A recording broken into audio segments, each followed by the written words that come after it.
오늘은요, 상당히 해석하기가 힘든 부분인데 제가 이것을 쉽게 해석하려고 그래요. 그런데 이게 아무나 들으면 안 되고, 왜냐하면 배경이 있어야 돼요. 그래서 그 배경 중 하나가 지난주에 설교했던 내용하고요, 그리고는 우리가 항상 하나님의 신비라는 내용이죠. 하나님의 신비가 뭐예요? 창세전의 십자가 사건. 이런 그 기초 과목이 세워진 그 위에다가 오늘 제가 상당히 깊은 이야기를 좀 하려고 그래요. 그 이야기를 하면서 우리가 계시록을 이제 오늘만이 아니고 계속해서 이제 계시록을 이제 공부하게 될 텐데, 이 계시록을 어떤 측면에서 공부하냐면은 이스라엘이라는 하나의 그 주제를 놓고 이스라엘을 중심으로 해서 계시록을 우리가 들여다보려고 해요. 그래서 지난주는 부활과 관계되는 시리즈를 제가 3번 말씀했는데요. 이 부활과 이 이스라엘 시리즈와는 거의 같은 이야기. 그래서 한 시리즈로 보시면 돼요. 근데 오늘은 부활 시리즈를 이제 3번 했는데, 그걸 이어서 이제는 예전에 이스라엘 시리즈를 12번 했는데 오늘은 13번째로 해서 이어 있지만 시리즈 이름만 좀 다를 뿐이에요. 무슨 시리즈예요? 오늘은요, 이스라엘 시리즈 13번째로 하는데요. 이 요한계시록 12장 1절과 2절에 관한 말씀이 굉장히 해석하기 힘든 부분이에요. 신학자들이 이 부분을 여러 가지로 해석을 해요. 이 여자에 대해서, 그 여자가 누군가? 그래서요, 여기 보시면 이 여자에 대한 다양한 해석들이 있어요. 이 해석들이 종말론이 그렇게 중요해요. 종말론에 따라서 해석이 달라요. 종말론들이 뭐 있었죠? 처음에 역사적 전천년주의, 두 번째는 무천년주의, 세 번째는 후천년주의, 네 번째는 세대주의. 이렇게요. 그 역사적 전천년주의와 세대주의는 전천년주의라 그래요. 전천년주의. 그 전천년주의들이 있기 때문에 공통되는 점들이 많아요. 그런데 무천년주의와 후천년주의는 두 팀이 공통된 부분들이 많죠. 그렇지만 천년왕국을 믿지 않는 이제 분들이죠. 성경을 그러니까 해석이 달라요. 자, 여기 보면요, 이 네 그룹들이 이 여자에 대해서 오늘 말씀드리려는 그 여자를 누구라고 생각하느냐 할 때, 이 전천년주의자들은 그 여자를 이스라엘로 보고 그 여자의 아들을 예수님으로 보는 거예요. 저도 그렇게 봐요. 이게 이제 우리가 보는 시각이에요. 그런데 같은 크리스천들인데 이스라엘을 이 여자를 이스라엘을 보는데, 또는 아들을 예수님 대신에 교회로 보는 그룹들이 있어요.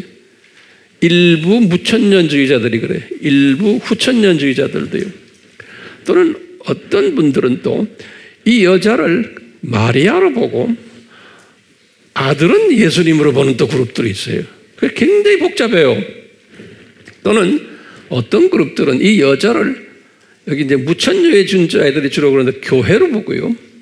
교회. 그리고는 그 아들은 교인으로 보는 거예요. 크리스천들로. 또는 어떤 무천년주의자들은 이 여자를 교회로 보고는 아들을 예수로 또 보는 분들도 있어요. 이 다양해요. 그래서 이쪽은 이런 게 있다는 것을 여러분들 주위에, 우리 한국 크리스천들 중에서 무천년주의의 영향을 받은 분들도 많고 후천년주의도 많고 하니까요, 같은 크리스천이지만 이런 걸 같이 이야기하면은 이게 서로가 대화가 안 돼요. 그리고 웹에 들어가서 목사님들이 설교를 하는 것 봐도 다 다른 이야기들 하는 사람들이 상당히 많아요. 그런데 뭐 접속수는 또 꽤 많아요. 그러니까요, 이런 딴 이야기 하는데 접속수가 많은 걸 이렇게 보면 제가 그래요. 그러니까 이 소위 크리스찬들이라는 사람들이 좋아하는 게 이런 거구나라는 것을 제가 이렇게 짐작해요. 그러면서 이것도 문제가 별로 단순하지 않구나. 선호하는 게 있어요, 사람들이요. 자, 이걸 참고로 해놓고요. 그 다음에 이제 이런 걸 제가 오늘 깊이 설명할 텐데, 이 설명하기 전에 항상 우리가요, 지난 시간 걸 간단하게 보셔야 돼요. 그러니까 여러분들이 설교할 때도 똑같아요. 가르칠 때도. 지난 시간에 우리가 전삼년반이 나팔 시대라 그랬어요. 이건 우리 알죠? 나팔 시대죠. 지난 시간에 우리가요, 6째 나팔을 불 때를 우리가 강조해서 공부했어요. 6째 나팔을 딱 불 때 사람의 3분의 1이 죽고 하나님의 신비가 이제 나타나고 10장 7절에 그랬어요. 그러면서 하나님의 신비가 담겨 있는 책을 요한보고 먹어라 그랬죠. 그래서 이 책은요, 작은 책이에요. 그래서 내가 원어를 딱 듣다 보니까요, 보통 책 하면 성경 하면요, 성경은 비블로스라고 이렇게 써 있어요. 성경은요. 근데 이 작은 책을 제가 원어를 딱 보니까 뭐라 써 있냐면 비블라리디온 그랬어요. 이 비블라리디온이라는 말은 뭐냐면 영어로는 a little book 그런 소리예요. little book. 그 한국말로도 작은 책이다 그랬어요. 그러니까 성경책 전체 이거 아니고 그것을 써마리 해가지고 요약해가지고 딱 하나로 묶은 작은 책이, 요 작은 책 비블라리디온 영어식으로 이렇게 써놓은 거예요. 그래서 비블라리디온 하면 거기에 딱 보면 little book 이렇게 써놨어요. 비블라리디온이요. 그러니까 이 little book이 뭔가, 이 little book이 뭔가 하니까요, 제가 이제 좀 이따 설명하겠지만요, 요거에 요 저 세상, 이 세상, 저 세상에 저 세상, 이 세상, 저 세상을 함축해서 적어놓은 내용이에요. 요것을 뭐냐면 하나님의 신비다. 이렇게 하나님의 신비다. 하나님의 신비를 적어놓은 책이다. 이 말을 다른 말로 표현하면요, 요 하나님의 신비는 요 창세전에 여기 창세전에 이 십자가 사건을 디자인한 거예요. 창세전에 십자가 사건을 디자인했기 때문에 사탄이 생겨나고 타락 사건도 일어나고 7,000년 이 세상이 다 있게 되어 있는 거예요. 창세전 십자가 사건을 충족시키기 위해서예요. 그리고는 이 끝난 다음에 7,000년 끝난 다음에 다시 저 세상으로 가는 것. 그러니까 창세전 십자가 사건이 뭐냐면 하나님의 신비라는 거예요. 하나님의 신비. 하나님의 신비를 내가 칠판에다 적지는 않았지만 내가 자주 이야기했지만요, 이것을 바울에게 가르쳐줬죠. 바울의 개정하고 몇 년 후에요? 개정 35년에서 55년에 처음 가르쳐줬죠. 고린도 전서 쓰실 때 그거 좀 적으세요. 내가 칠판에 안 해놨지만 하나하나 적으세요. 아는 거지만 다시 적으세요. 다시. 창세전 십자가를 예정한 것을 바울에게 우선 가르쳐줬어요. 개정 직후가 아니에요. 한 20년 후에 성경 구절을 알지만 내가 다시 말씀드려요. 첫째, 고린도전서 2장 7절이에요. 그리고 고린도전서 4장 1절에도 그래요. 이것은 주후 55년이에요. 그리고요, 바울에게 로마서 16장 25절에서 26절에 주후 57년에 그 다음에 에베소서 1장 3절에서 14절에 이건 주후 60년에서 62년에 옥중서신이 있대요. 똑같이 골로새서 1장 26절에서 27절에 이것도 주후 60년 62년에 그리고는 디모데후서 1장 9절에 이건 주후 67년에 이렇게 최소한 바울이 한 5번을 이 하나님의 신비, 창세전 십자가 사건에 대해서 언급했어요. 바울이 주로 언급한 거예요. 다시 말해 바울이 이것을 깊이 깨달은 거예요. 바울이. 그 다음에 베드로도 깨달은 것을 또 한 번 말했어요. 베드로전서 1장 19절에서 20절에 이건 주후 64년에 이분이 65년에 순교했거든. 순교 1년 전에 이렇게 했는데 성서에는요 그 유명한 요한에게는 이 하나님의 신비를 이렇게 베드로처럼 바울처럼 주지를 않았어요. 요한에게는. 그래서 요한복음에도 이 이야기가 없고요. 요한이 쓴 요한 1서, 2서, 3서에도 이제 요한계시록도 쭉 나오다가 요한계시록 12장 오늘 여기에서 이제 드디어 나타나기 시작하는 거예요. 요한계시록 12장 예언을 다시 예언하라 이럴 때 나타나기 시작하는 거예요. 요한에게요. 그러니까요 요한이 지금 오늘 말하는 12장부터 시작을 할 때 12장 1절과 2절이 무슨 이야기냐면요 제가 결론적으로 먼저 말씀드리면 이게 하나님의 신비를 요한에게 보여주는 거예요. 하나님의 신비를. 이 말은 뭐예요? 창세전 십자가 사건을. 근데 바울이나 베드로에게는 이렇게 요한에게처럼 자세하게 보여주질 않았어요. 그런데 오늘 우리가 공부하게 하는 건 요한계시록은요. 이 요한계시록은 뭐냐면 12장부터가 다시 예언하라고 그랬잖아요. 그래서 우리가 지난 시간에 봤지만 다시 예언할 때 처음에 첫 번째 예언이 뭐였어요? 첫 번째 예언이 요 11장 1절에서 2절이죠. 이게 뭐예요? 성전을 딱 보고 이 성전에서 무슨 일이 일어나고 있는 걸 봤어요? 멸망에 가져간 것들이 종교다원주의자들이 예루살렘 성전 그게 제3성전이죠. 그런 일어날 것을 다 미리 보여줬잖아요.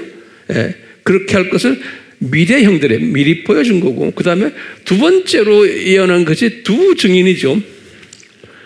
두 증인은 이미 나팔지대 때부터 시작한 거예요. 두 증인은요. 다시 말하면 두 증인은 어떤 사람들이에요?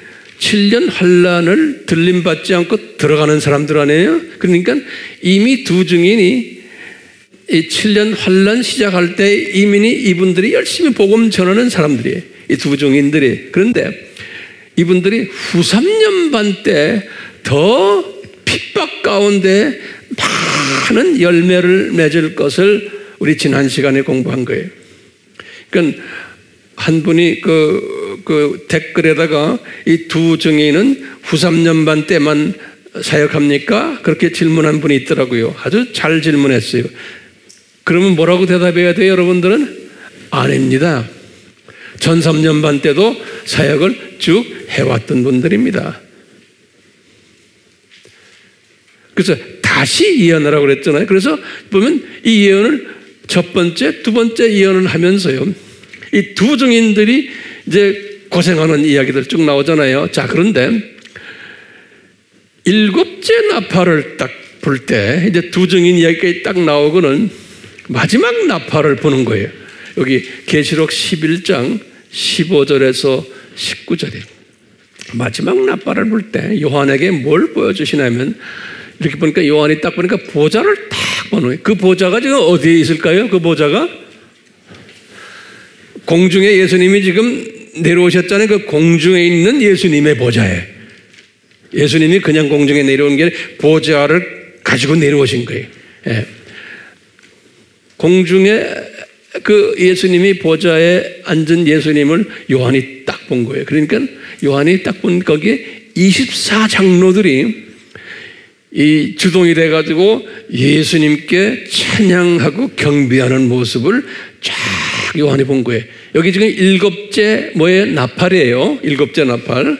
딱 본 그게 어디에 기록되어 있어요? 여기 11장 15절에서 19절에 있어요. 나중에 집에 가서 자세히 보세요.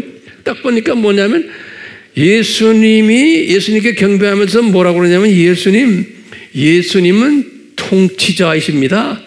24명의 장로들이 하시면서 예수님은 장차 심판 주시고 상급도 주시고 이 안 믿는 자들을 불못으로 던지시는 통치자이십니다. 이렇게 고백을 하는 거예요. 그럼 우리 항상 머릿속에 기억하세요. 우리 항상 도표에서 마지막 때 장면 있죠? 그 장면을 이렇게 생각하시면 돼요. 예. 아, 심판을 하시는 예수님 심판주시구나. 그리고는 안 믿는 분들은 다 불못으로 던지시는 분이시구나. 그 다음에 나중에 폐교식 때 상급을 주시는 분이시구나. 이런 것을 24장로들이 딱 미리 외치는 장면이 7째 나팔을 불 때에 나타나는 장면이 참 미래의 사건을 미리 보여주신 거예요. 누구한테 보여줬어요? 요한에게요. 그걸 딱 본 후에, 그 후에, 다시 말하면 7 나팔이 끝난 후에, 그러면서 이제 기가 막힌 말이 12장부터 시작하는 거예요. 예. 그 12장이 뭐라고 그러냐면요. 굉장히 해석이 어려운 장이에요. 12장이 뭐라고 그러냐면 시작이 뭐냐면 그리고는 하늘에서 큰 이적이 나타났다 그랬어요. 과거형으로 되어 있어요. 영어로는 그랬어요. Great signs appeared 그랬어요. appeared. 예, 이제 요한이 본 거예요. Great signs. 자, 이 말은 무슨 말이냐면요. 지금 이제 제가 먼저 말하면 12장부터 시작을 해서 22장까지, 계시록 22장까지예요. 이 전체를 다시 예언하는데 그 예언이 뭐냐면 12장부터 22장까지를 요한계시록을 이제 쓰게 하는 거예요. 그 내용이 뭐냐면 이 12장부터 22장까지 내용이 뭐냐면 요 도표예요. 요 도표를 다시 그려주는 거예요. 저 세상, 창세전부터 저 세상, 이 세상, 저 세상을 요한에게 쫙 새롭게 보여주시는 거예요. 그게 12장부터 시작이에요, 다시. 그러니까 1장부터 11장까지는 어디 1장부터 11장까지 11장은 뭐가 끝나요? 7째 나팔 끝나는 것까지예요. 근데 7째 나팔이 끝나면서 실은 7째 나팔이 끝나고 그 다음에 7 뭐가 있어야 돼요? 7 잔이 있어야 되잖아요. 7 잔은 아직 이야기 안 하고는 7째 나팔이 끝나면서 그 다음부터 12장 1절은 뭐냐면 창세전으로 다시 돌아가는 거예요. 창세전 십자가 사건으로 다시 돌아가는 거예요. 요거 이제 오늘 설명하려고 그래요. 창세전 십자가 사건으로 다시 돌아가가지고 그때부터 쫙 하면서 요 22장까지, 계시록 22장까지를 쫙 다시 설명하는 거예요. 예? 이제 12장부터 다시 12장 1, 2절이 무슨 이야기냐면 창세전 십자가 사건을 설명하는 거예요. 오늘 내가 이야기하는 건요.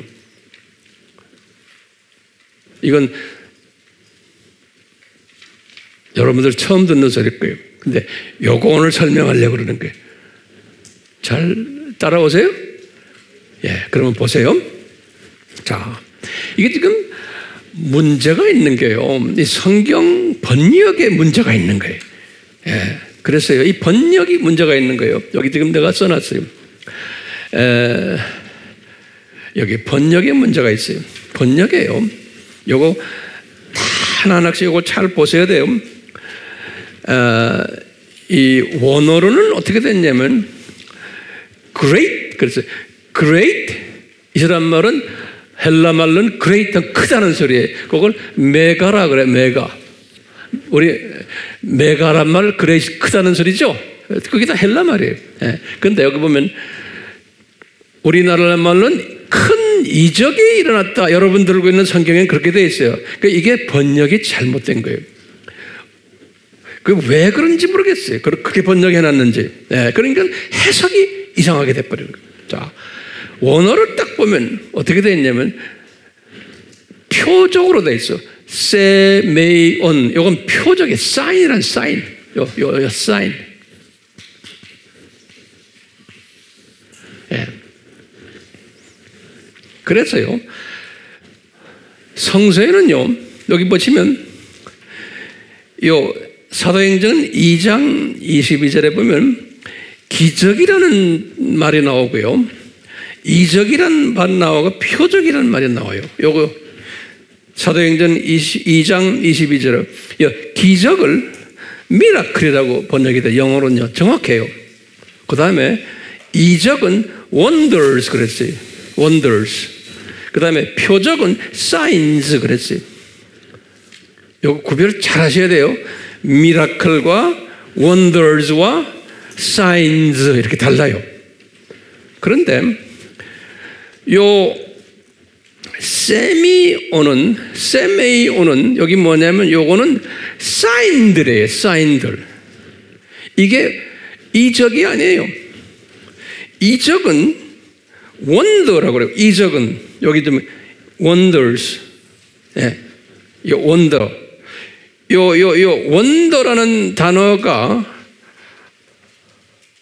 요거는 헬라 말로 테라스란 단어에 테라스. 히브리 말로는 모페트 또는 팔라 이렇게 되어 있어요. 요것이 이적이라는 단어예요. 원더라는 단어인데 지금 12장 1절에는 우리 한국말로는 번역은 뭐라고 썼냐면 이적으로 번역됐어요. 그런데 원어는 테라스가 아니에요. 원어는 세메이온이에요. 이 세메이온이기 때문에 이것은 뭐라고 번역되어야 돼요? 표적으로 번역되어야 돼요. 표적. 그래서 성경에 보면요. 여기 보세요. 그러니까 이 성경이 여러분들 그래서 제가 이렇게 원어를 가지고 여러분들에게 설명하는 거예요. 킹 제임스는 뭐라고 번역해 놨냐면 영어로 A Great Wonder라고 지금 말했어요. 그러니까 킹 제임스라고 해서 다 맞는 게 아니에요. 킹 제임스도 틀린 부분이 상당히 많아요. 어떤 때는 번역 잘한 부분도 있지만 또 틀리게 해놓은 게 상당히 많아요. 네. 자, 보세요. 그래서 한글 성경은 똑같이 큰 이적이라고 그래서 Great Wonder, 킹 제임스는 한글 성경에는 큰 이적으로, 왜냐하면 한글 성경도 킹 제임스 것을 많이 이렇게 따라서 한 게 많아요, 번역은. 네. 또 따라 안 한 것도 있고요. 그런데 보세요. NIV 알죠? 우리 NIV라고 알죠? New International Version이라고 그래요. 미국 사람들은 일반 사람들은 NIV를 많이 해요. 이 NIV는 뭐라고 말하냐면 A Great Wondrous Sign 그랬어요. 이게 어떻게 보면 정확한 의미예요. Great, 이 사람들이 그냥 Great Sign이라고 했는데 Wondrous를 집어넣었어요. 왜냐하면 킹 제임스나 이런 데는 원더를 집어넣기 때문에. 그렇지만 이 Great 무슨 사인에 Wondrous Sign이라고 그랬어요. 12장 1절 번역을 그렇게 했어요. 여러분들이 한번 집에 가서 보세요. 그러니까 사인이 정확해요. 원더가 정확해요. 사인인 거예요. 오케이? 그러니까 또 다른 영어 성경들을 쭉 보면, 제가 영어 성경들을 여러 개 이제 우리 목회자들 또 학자들은 많이 갖고 있거든요. 원어 뭐 이런 걸 보면 대부분의 원어 성경들은 또는 일반 영어 성경들은 great sign이라고 번역되어 있어요. 요 great sign. 이게 정확한 거예요. 이 great sign. 12장 1절에 시작하는 거예요. 뭐냐면 7째 나팔이 끝난 다음에 12장 1절에 뭐냐면 하늘에서 큰 뭐가 일어났다고 이야기합니다. 표적이 일어났었다. appeared 과거로 돼 있어요. 그러니까 이게 과거에 그런 일이 있었다는 거예요. 그러니까 지금 95년에 썼죠, 요한이. 근데 훨씬 과거에 great 표적이 있었다. 그것도 단수예요, 단수. A great sign이 표적이 있었다는 거예요. 그러니까 이적이 있은 게 아니에요. 여러분들 가지고 있는 성경이 그게 잘못됐다는 거예요. 내 무슨 지 알겠죠? 그러면 황 목사님, 그 표적이 뭡니까? 그래서 사인, 표적, 세메이온. 그러면 여러분들 딱 원어 딕션 사전을 딱 보면요, 뭐라고 써 있냐면 표적은 뭐냐면 표지판이라고 그래요. 표지판. 이게 무슨 말이냐면 우리가 한남대교 다리를 딱 지나자마자 경부고속도로 딱 타면 부산 방향, 부산이라고 딱 써 있는 게 보이죠? 우리 알죠?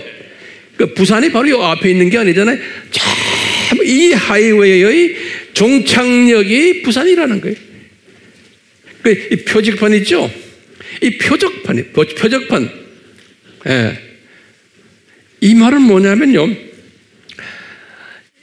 이 여자가 이스라엘이라고 그랬어요. 요 여자가 이제 이렇게 해를 입은 옷을 입고 또 이렇게 지금 좀 이따 설명하게, 이 여자의 모습이 표지판이라는 게, 표지판. 무슨 표지판이냐? 요 지금 창세전 십자가 사건부터 시작을 해서 이제 하나님이 이제 이 이스라엘을 통해서 지금 저 세상, 이 세상, 저 세상까지 이 하나님의 신비를 이스라엘이 표지판으로 해서 우리에게 보여주겠다는 거예요. 이스라엘의 모습들, 역사들, 이스라엘의 모습을 가지고, 이스라엘을 가지고 이 하나님의 신비의 숨겨진 뜻을 우리에게 표지판으로 보여주겠다는 거예요. 그러니까 이스라엘을 딱 보면은 앞으로 하나님이 저 세상, 이 세상, 저 세상을 어떻게 시나리오로 갈 것인가라는 것을 보여주시겠다는 거예요. 그러니까 표지판으로. 예. 그래서요. 자, 여기다 써는데 큰 표적이 하늘에서 나타난다. 12장 1절에 큰 이제 그러니까 여러분들 성경에도 큰 이적이라는 걸 지워버리고 거기다가 뭐라 써야 돼? 표적이, 사인이에요. 세메이온, 여기 단수로 돼요. 단수로. 메가, 그렇죠. 헬라 말은 이렇게 순서가 이렇게 됐어요. 세메이온, 메가, 그렇지. 그러니까 큰 표적이, 표적판도 부산 표적판이 크게 있고 그 옆에 보면 서초 방향 이렇게 조금만 있어요. 양재 조금 붙어있고 그러죠. 조금만 표적판도 있는데 이건 great 표적판이에요. 그러니까 이 great 표적판이라는 말은 다시 말로 보면 뭐랄까, 큰 표적판은 목적지가 딱 있고 방향이 딱 있는 거예요. 그게 이스라엘이 우리에게 그걸 보여준다는 거예요. 이스라엘을 통해서. 이걸 전제로 해놓고요. 한번 보는 거예요. 그렇다면 이 여자가 어떤 모습으로 있는 것을 보여주는가? 요한이 본 게 뭐냐면 이 여자가 보세요. 이 여자가, 이 여자는 누구로 지금 우리 해석했어요? 이스라엘에. 그 다음에 그 아들을 낳는데 그 아들은 누구로 해석했어요? 예? 예수님이. 그러니까 이스라엘을 통해서 예수님이 나오신다는 거예요. 자, 그런데 보세요.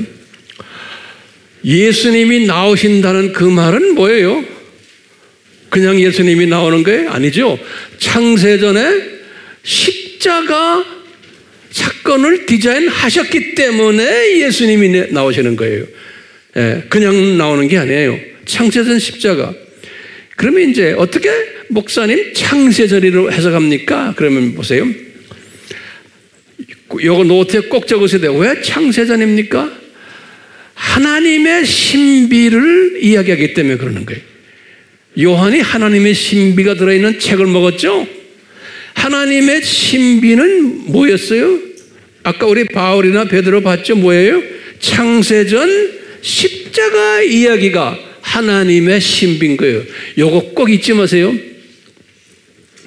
그리고는 이제 우리가 다음 시간에 또 공부하겠지만 요 3절에서 4절에 보면요. 그 다음 절에 보면 뭐냐면 갑자기 사탄이 타락해가지고 용이 타락해가지고 용 똘마니들 3분의 1을 데리고 타락하는 장면을 쫙 본 거예요.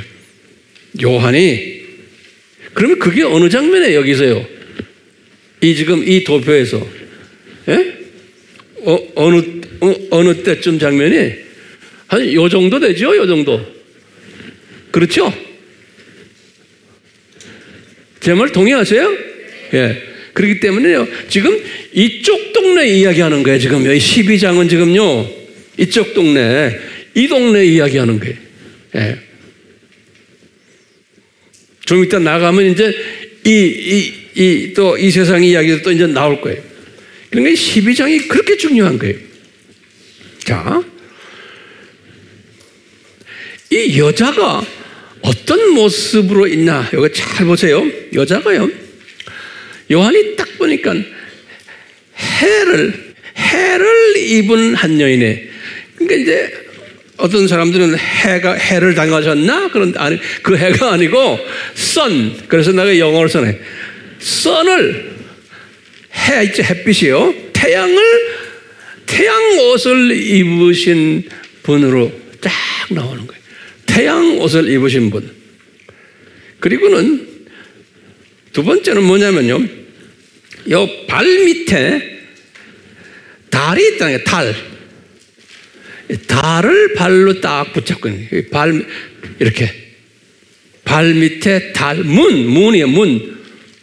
그 다음에 또 뭐가 있냐면요, 머리에 12별, 멸리관에서 12별. 그러니까 해, 달, 별을 관계되는 그러한 여자의 모습이에요. 또 이걸 어떻게 해석하는가? 그래서요, 이것을 긍정적인 견해로 보는 게 있어요. 그러니까 지금 예를 들어서 이 여자가 만약에 교회라 그러면, 이 교회라는 저희 무천년주의자들은 이 여자를 교회로 보는 분들이 많아요.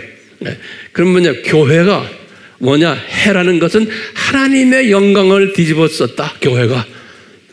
이렇게 보는 거예요. 예? 또는 달은 뭐냐?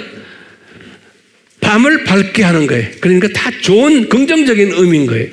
별은 뭐냐? 똑같아요. 그래서 다니엘서 12장 3절 같은 데 보면 복음을 많이 전하는 분들은 별같이 빛나리라 그랬잖아요. 그러니까 다 빛나는 그러한 의미에서 긍정적으로 해석하는 그룹들이 대부분의 이 무천년주의나 후천년주의나 이런 분들은요, 우리나라에 그런 그룹들 많아요.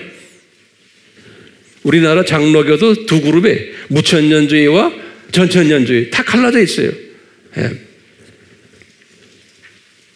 자, 그렇기 때문에요, 긍정적으로 이렇게 보는 분야가 있냐면 부정적으로 보는 또 분야가 있는 거예요. 뭐냐?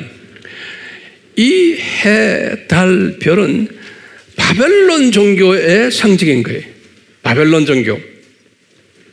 그래서 그 당시에 이미 바벨론 종교는 없었어요. 아직 창세전 이야기예요. 그렇지만 이미 하나님은 다 바벨론 종교를 디자인하시고는 바벨론 종교의 해는 니므롯이고 달은 세미라미스고 별은 담무지. 그래서 이스라엘 사람들이 에스겔서 8장 14절에 보면 담무주를 섬겼어요. 그런 이야기는 좀 있으면 또 자세히 좀 나올 거예요. 다시 말하면 황 목사님은 어느 견해를 따를 것 같아요? 예? 이 부정적인 견해로 해석하는 거예요. 다시 말하면 요 여자는 누구예요? 여자는 이스라엘인데 그 이스라엘이 무슨 옷을 입었냐면 이 바벨론 섬긴 니므롯을 섬기는 옷을 입고 해로서 그리고는 밑에 달 세미라미스를 끼고 있고 발을 디디고 있고 의지하고 있고 발 디디고 있는 건 의지하는 거예요. 그리고는 12별의 면류관을 쓰고 있는 머리에. 그러니까 이것을 12별의 면류관을 긍정적인 측면도 어느 정도 있어요. 왜냐하면 나중에 이 이스라엘 사람들이 12지파들이 궁극적으로는 폐교식 때 창조 목적학교 폐교식 때 12면류관 쓰겠죠? 예, 그런 의미에서 12별이지만 그렇지만 더 좁은 의미에서는 이 별도 섬겼다는 거예요. 그래서 바벨론 종교를 섬길 때 항상 이스라엘 사람들이 요 해, 달, 별을 섬겼어요. 기가 막히게 해요. 왜? 이것이 어디에서 디자인된 거예요? 지금 창세전에 이스라엘 사람들이 해, 달, 별을 섬길 것을 미리 디자인됐다라고 보면 되는 거예요. 기가 막히게. 이게 왜냐하면 이 세상은 뭐예요? 창조, 목적, 학교이기 때문에 그런 거예요. 그러니까 이 구약의 이스라엘 사람들이 해, 달, 별, 바벨론 종교를 섬겼다는 것은 뭘 나타내 주느냐면 이스라엘 사람들은 구약 사람들이 신약의 이스라엘 사람들은 뭐예요? 하나님의 자녀들이죠. 크리스찬들이죠. 크리스찬들도 똑같이 바벨론 종교를 섬길 것을 직접 간접으로 미리 다 암시해 주는 거예요. 기독교인들도. 자, 이미 이렇게 창세전에 지금 디자인하시고는 예수님께서 이렇게 이야기했어요. 해, 달, 별에 대해서 보세요. 해, 달, 별은 본래 넷째 날에 하나님이 창조한 거예요. 창세기 1장 14절에서 19절에. 그렇죠? 네 번째 날에 창조하셨죠? 창조하고는 요 느헤미야 9장 6절이나 시편 19편이나 또는 시편 148편에 보면 정확하게 요 해, 달, 별들이 하나님께 경배하고 영광을 드렸어요. 그래서 이 해, 달, 별들이 본래는 하나님께 영광 드리게 창조된 것들이에요. 그런데 이것을 변이시킨 거예요. 이것이 사람들이 바벨론 종교를 만들어가지고 이걸 이용한 거예요. 예. 그 본래는 해, 달, 별은 하나님이 창조하시고 하나님께 영광 드리도록 하고 영광 지금도 드리고 있어요. 해, 달, 별들이. 예. 그런데 사람이 이렇게 만들어낸 거예요. 그래서요, 모세가 한 말이 있어요. 모세가 40년 광야 생활 끝나고 죽기 1년 전에 신명기를 쓰셨는데, 신명기 쓰시면서 이제 제일 마지막에 신명기에다 뭐라고 그랬냐면, 신명기 이제 시작하면서도 그랬고 마지막 때 똑같이 4장 19절은 특히 그랬어요. 이스라엘 사람들에게 얘들아, 우리가 애굽에서 구원받아서 이렇게 하나님의 은혜로 광야에서 지금 이렇게 하고 좀 있으면 가나안으로 들어가는데 내가 너희들에게 강력하게 부탁한다 그러는 거예요. 너희들 신명기 4장 19절에 그랬어요. 뭐냐면요, 절대로 해와 달과 별을 섬기지 말아라. 아주 구체적으로 말했어요. 해와 달과 별을 섬기지 말아라. 이 말은 무슨 말이에요? 바벨론 종교를 따르지 말아라, 그런 말이나 똑같아요. 이렇게 말했거든요. 그리고 500년 후에 다윗이 나타났어요. 다윗은 정확하게 요 해, 달, 별을 섬기지 않았어요.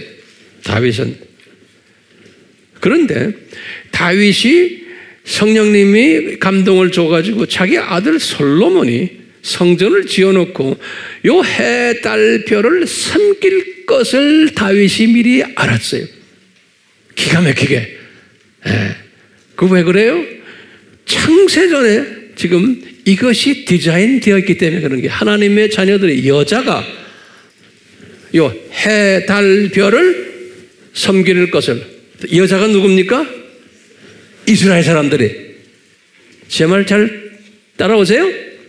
그렇기 때문에 이미 다윗이 알았어요. 그래서 이제 다윗이 솔로몬한테 3번 경고를 해요. 3번.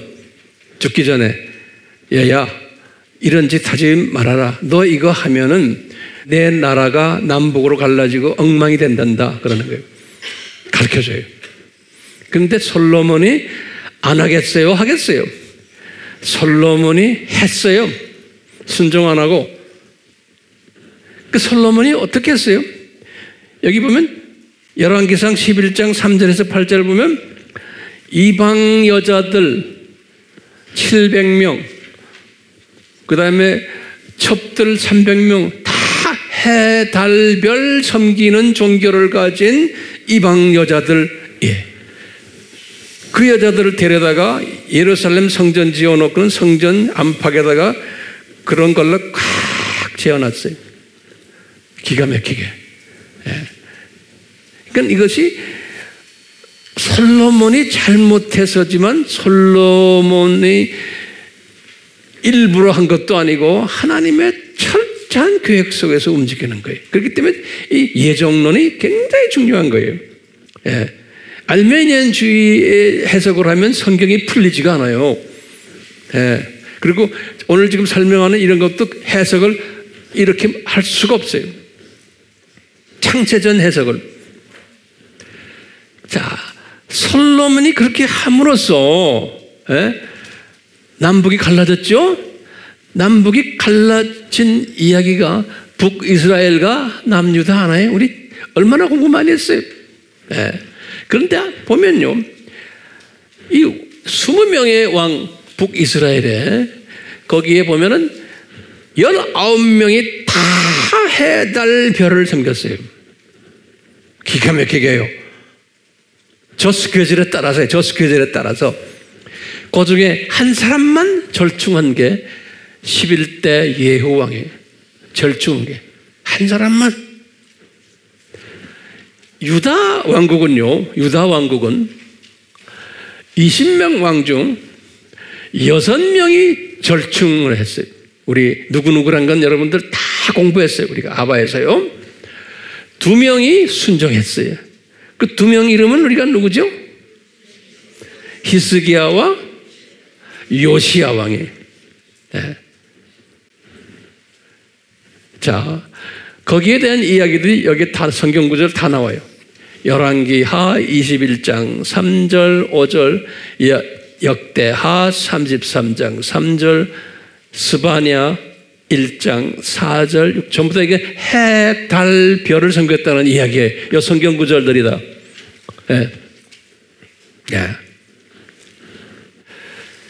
이 바벨론 종교 하면은요, 우리 종교의 기원책, 여자의 후손책에 쫙 나오죠. 제가 니무롯, 세미라미스, 담무스.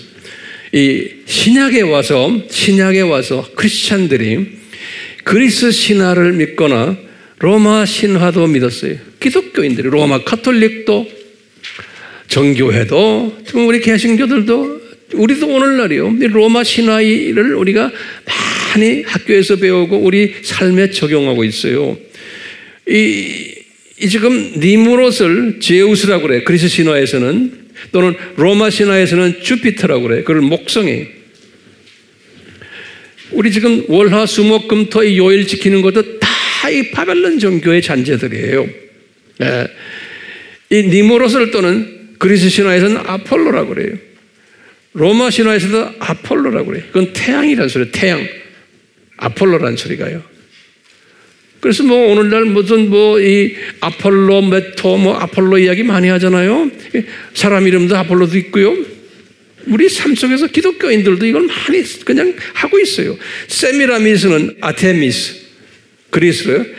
미네르바, 이건 지혜와 예술의 신이고, 니케, 우리 신발도 니케 있죠? 나이키 신발이요. 여러분들 신고 다니잖아요. 나이키 신발. 이게 빅토리아라는 뜻이에요. 이게 로마로는 말이에요. 승리의 여신을 나이크라고 그래요. 니케. Nike. 그걸 우리 발로 하면 니케예요. 그런데 영어로 발음하면 나이키. 누가 나이키 신발 신고 있어 지금? 단무즈는 헤르메스 또는 머큐리, 이건 수송이거든요. 이건 웅변 또는 상어불. 수요일, 수송은 수요일.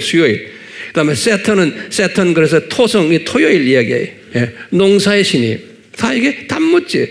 에로스, 큐피트는 로마 말로 큐피트, 사랑과 연애하는 에로스. 이런 걸 우리가 다 쓰고 있어요. 교회 안에서도요. 자, 제가 결론적으로 말씀을 드리면서 중요한 말씀을 좀 드리려고 그래요. 이 여인의 모습을 제가 다시 한번 보시면 헤로스 옷 입고 있고, 그러면 이게 무슨 말인지 알겠죠? 이 여인이 누굽니까? 구약의 이스라엘, 신약의 누구예요? 기독교인들. 이 사람들이 이렇게 바벨론 종교와 혼합돼서 살 것을 미리 다 보여주신 거예요. 어디에서요? 오늘 계시록 12장 1절에서 이제 2절에서 딱 보면요, 이 여자가 이런 가운데 이렇게 바벨론 종교의 옷을 입고 그런 행동을 할 때 이 여자가 아기를 뱉다는 거예요. 아기를. 그래서 아기를 베가지고 심한 산고를 하고 있다. 그래서 심한 산고를 하고 있다. 그래서 여기 오늘 2절에 요 아기가 누굽니까? 우리 식으로 말하면 예수님이에요. 그렇죠? 그러니까 예수님이 이스라엘 사람들을 통해서 그 안에서 나오신다는 거예요. 예수님이. 자, 산고를 한다 그럴 때요, 여기 보면 산고로 울부짖는다라는 표현을 했어요.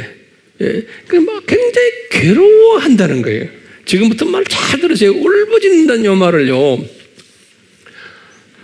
제가 원어를 딱 들여다보니까 뭐라고 썼냐면요, 크라제이라고 그래서 크라제이. 이 크라제이가 뭐냐면요, 문법으로 딱 보면 이거는 현재형이에요. 자, 여기 현재형이라는 게 굉장히 중요해요. 아기가 울고 있다는 거예요. 근데 현재 진행형이 아니에요. 현재형이에요. 운다는 거예요. 성서에서나 어느 문법책에도 현재란 말은 뭐냐면 항상 계속성을 가지고 있어요. 여자가 나타났다 할 때는 appeared, 과거형으로 되어 있어요. 과거형에. 근데 과거형의 문장들이 있는데 갑자기 현재형으로, 울부짖는다는 것은 현재형으로 되어 있어요. 굉장히 중요한 개념이에요. 이게 크라제 현지형인데 여기 보면 능동태로 되어 있어요. 능동태. 그래서 이게 문법이 그렇게 중요해요. 수동이 아니에요. 누구에 의해서 우는 게 아니에요. 스스로 우는 거예요. 스스로. 능동태. 수동과 능동이 있죠. 그래서 우리가 이제 문법을 이렇게 공부하는 거예요. 능동태로 되어 있어. 이 뭐냐면 이 여자가 산고를 겪는데 누구에 의해서 상고를 겪는 게 아니고 스스로 지금 상고를 겪는 거예요. 스스로. 그런데 현재형이에요. 현재형. 그러니까 단수는 뭐냐면요, 항상 대표성을 이야기할 때 단수를 써요. 예. 요 3인칭 당수에 크라제이 하면 3인칭 당수. 그래서요, 다시 말해, 여자가 누굽니까? 이스라엘이에요. 이스라엘이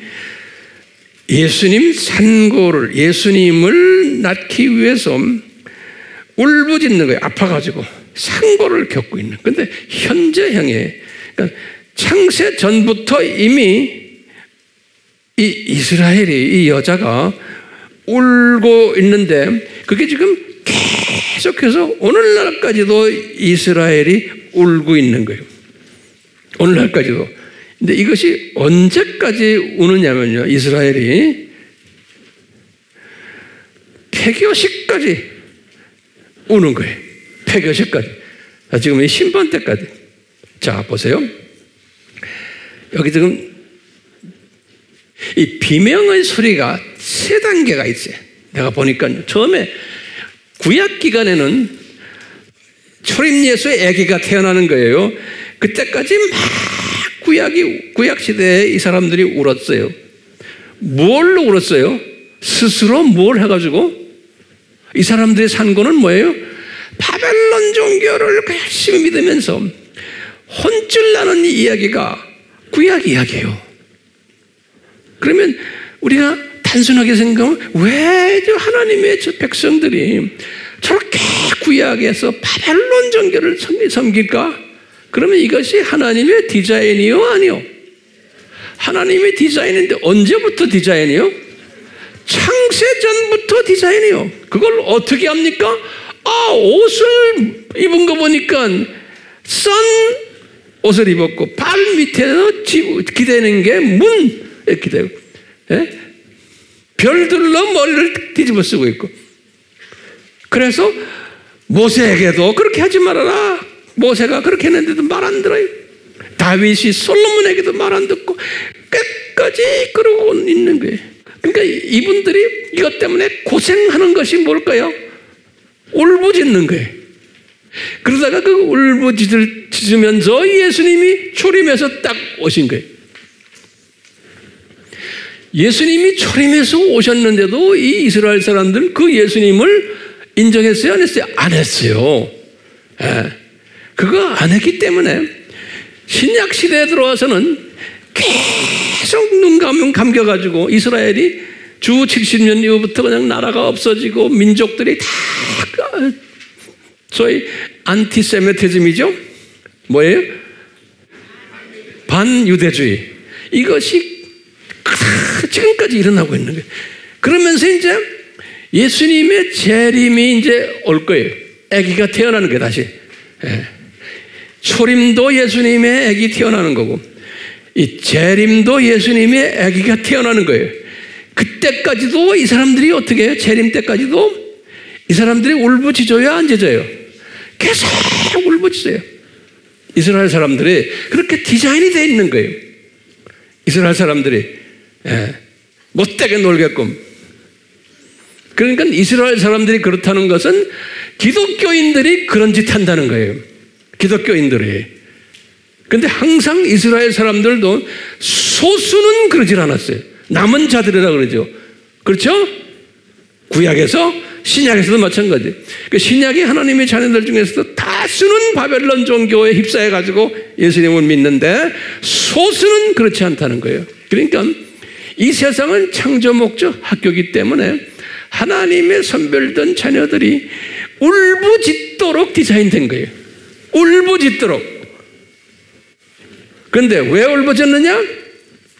하나님을 섬기지 않고 예수님을 잘 섬기지 않고 잡다한 바벨론 종교를 섬기는 일로 울부짖도록 디자인되어 있는 거예요.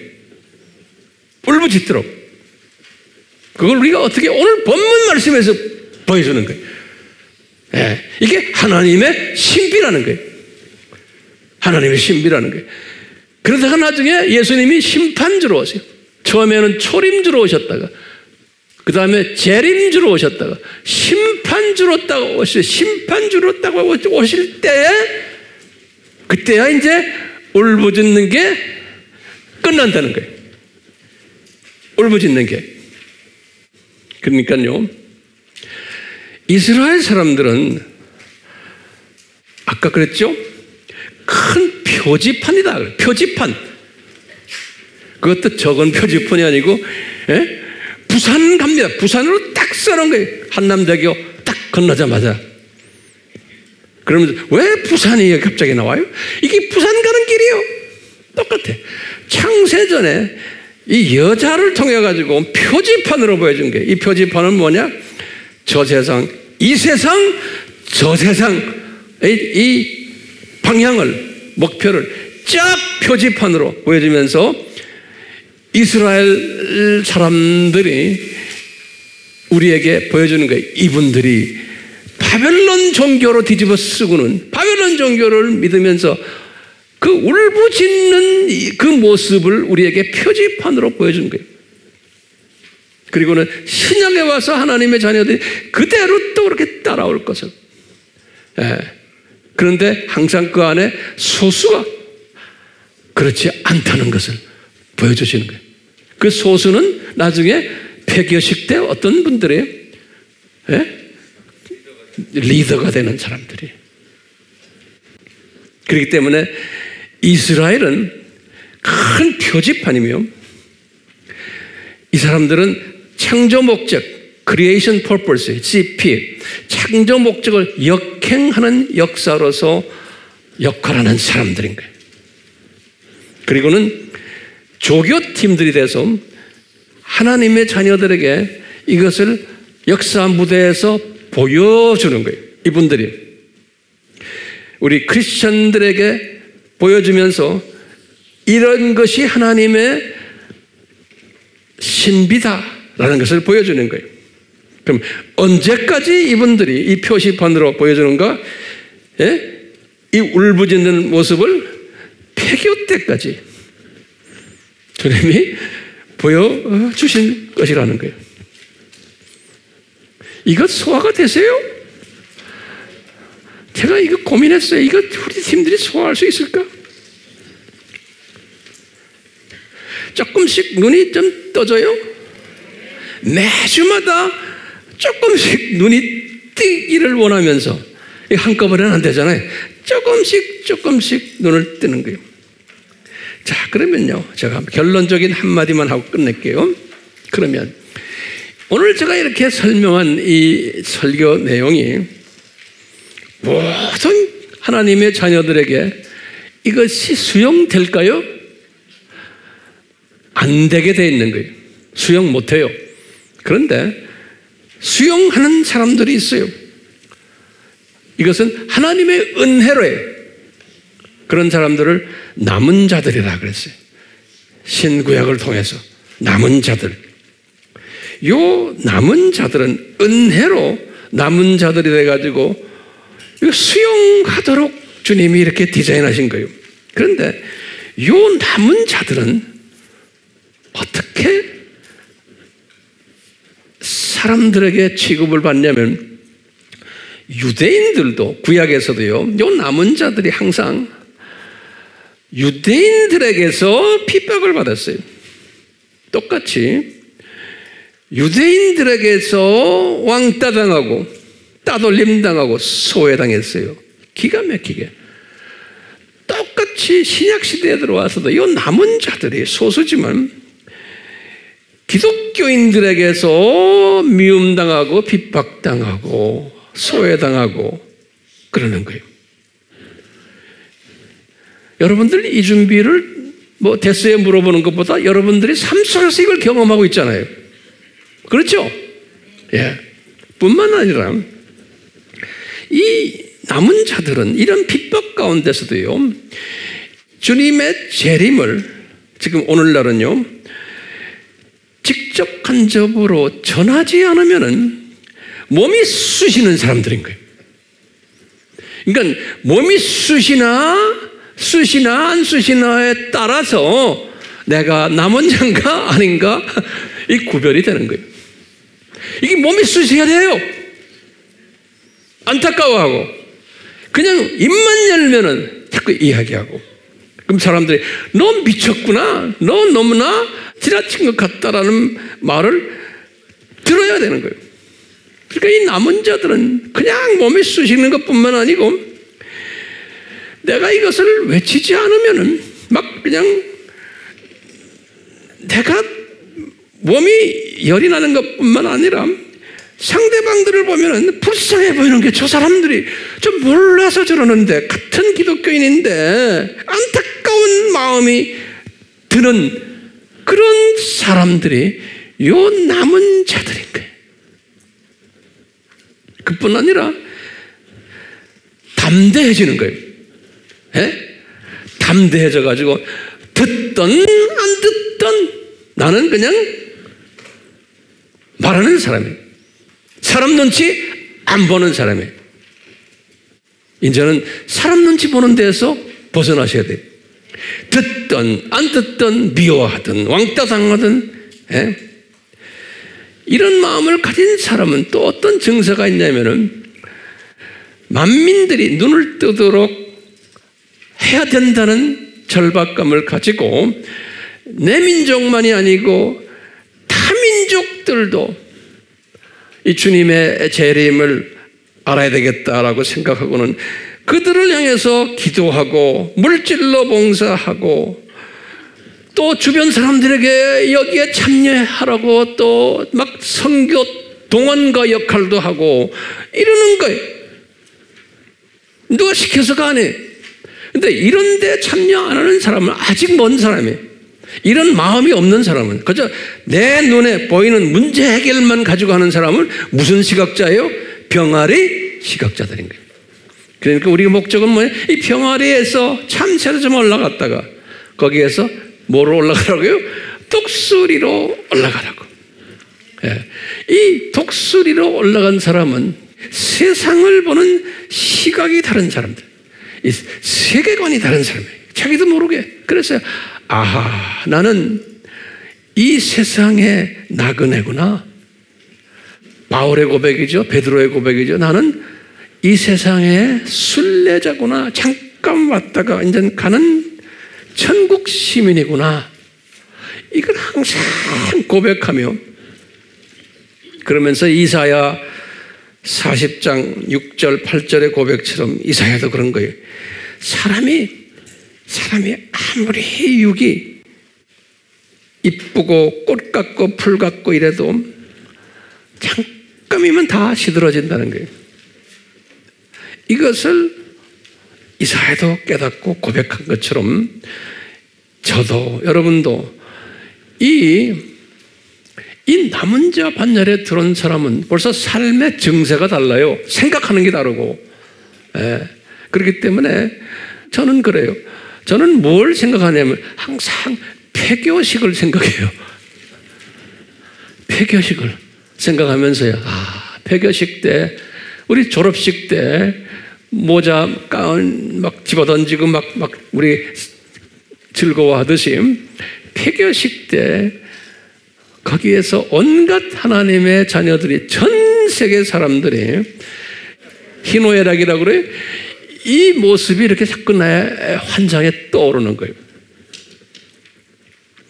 폐교식을 항상 생각하는 그게 비저너리 맨인 거예요.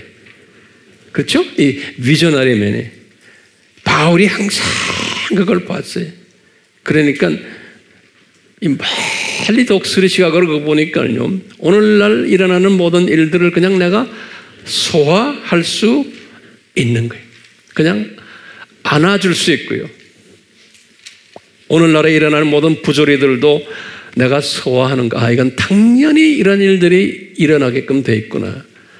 우리가 지금 오늘날 이렇게 한국 교계도 보면 뭐 누구라고 말 안 하지만 아직도 그냥 목사들끼리 서로 뭐 애국운동 한다 안 한다 서로 싸움하고 그러잖아요. 이제 그런 분들은 그렇게 놔두세요. 왜냐하면 그런 분들은 그런데 전문가들이에요. 그런 분들이 또 필요한 거예요. 그렇지만요, 우리는 거기에서 더 올라가서 제가 볼 때는 그분들은 그냥 참새 시각으로 지금 하는 것 같아요. 근데 그런 사람들은 항상 다 역사 속에서 있었어요. 예. 있었지만 우리는 그런 분들을 위해서 기도해 주며 그분들은 이제 그만 좀 싸움했으면 하고, 왜냐하면 전도의 문이 막히는 거예요.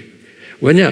자기가 강하고 내가 하는 것이 이것은 하나님이 꼭 원하는 거고 하나님이 즐거워하고 기뻐하는 거라고 본인이 생각하기 때문에 그러는 거예요. 그걸 믿고 있기 때문에. 거기다 자기 욕심도 많이 들어가 있고 자기도 모르게 그렇게 되는 거예요. 그게 나쁜 게 아니에요. 그게 신구약에 하나님의 자녀들의 역사를 들여다보면 그런 사람들이 깔려 있었어요. 그래 우리가 그런 걸 보고서 그냥 이렇게 씩 웃어주고 위에 기도해주고 하면서 우리는 독수리의 시각으로 그런 것들을 다 보는 연습하는 거예요. 이런 것들은 항상 있는 거다. 오늘은 요한이 본 것이 그 짧은 두 절이지만 12장 1절과 2절 그 두 절 속에 뭐가 들어있었어요? 큰 저 세상, 이 세상, 저 세상을 한눈으로 쫙 보게 된 거예요. 이것을 기초로 해서 이제 앞으로 이제 계속해서 이제 하나하나 이제 또 주님이 우리를 이끄실 거예요. 아멘. 예수님, 감사한 것은 우리 아미 팀들이 이렇게 이 어려운 예수님의 가르침을 조금이라도 소화할 수 있도록 은혜 주시면 너무나 감사합니다. 주여, 우리가 미움을 당하고 따돌림 당하고 소외를 받더라도 이 주님의 메시지를 전하지 않으면 몸살을 일으키는 그러한 복된 자들 되도록 은혜 베풀어 주시옵소서. 예수님의 이름으로 기도드리옵나이다. 아멘. 이 여인의 모습을 바울과 베드로는 요한처럼 이렇게 구체적으로 보지를 못했어요. 거기에서 차이가 나죠.